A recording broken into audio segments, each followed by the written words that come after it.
ሃይ ጋይስ ዛሬ የምሰራው የአበባ ጎመን በፎርምስ የሚሰራ ነው። አሰራሩ በጣም ቀላል ነው። አሳያችኋለሁ፣ ሞክሩት። የአበባ ጎመን ነው። ትንሽ በርበሬና ቅመም አደርግበታለሁ። ኦኬ። ከዚያ በጣም ትንሽ ዘይት አደርጋለሁ። ኦኬ። ከዚያ አንድ ላይ አዋህደዋለሁ። በጣም ቀላል ነው፣ ሞክሩት።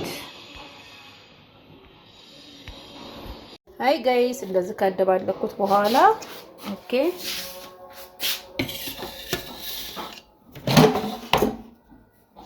ሃይ ጋይስ እንደዚህ ካደባለኩት በኋላ ኦኬ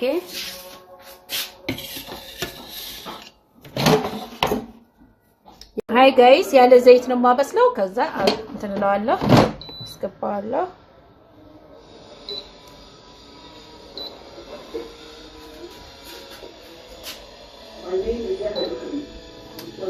ሃይ ጋይስ ወደ አሰራሩ እንሂድ። ይሄ የምታዩት እርጎ ነው። ኦኬ። ከዛ ይሄ ደግሞ የተፈጨ ሰሊጥ ነው። ነጭ ሽንኩርት፣ ቅመም አለው፣ ከሞን። ኦኬ እናደርጋለን። በጣም ቆንጆ ነው፣ ሞክሩት።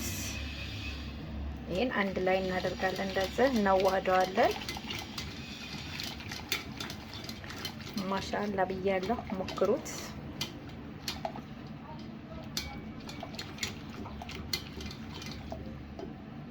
ይሄን ካደረግን በኋላ ትንሽ ውሃ እናደርጋለን። ለምን ፍሩም ስለሚገባ። ኦኬ።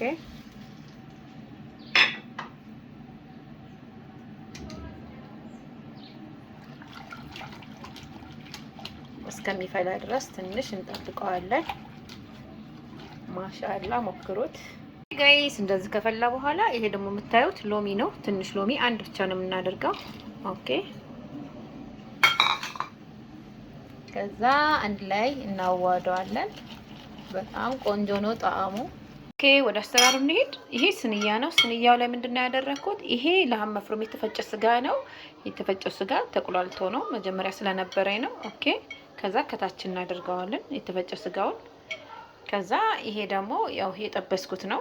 ያለ ዘይት ነው የጠበስኩት። ለጤንነታችንም ጥሩ ስለሆነ አበባ ጎመኑን ያለ ዘይት ነው። ኦኬ።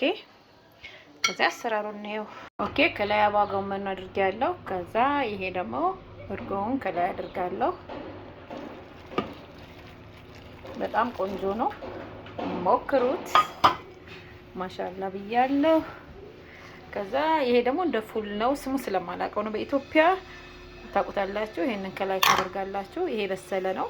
ኦኬ። ከላይ ይሄን አደርጋለሁ። ማሻአላ ብያለሁ። ዋው ጋይስ የአበባ ጎመን በስጋ ይሄን ይመስላል። በጣም ቆንጆ ነው፣ ሞክሩት። እርጎ አለው፣ ሁሉም ነገር አለው። ማሻአላ ብያለሁ። አሁን ፍሩም አስገባዋለሁ። ዋው ሃይ ጋይስ ይሄን ይመስላል። ማሻአላ ብያለሁ። ዋው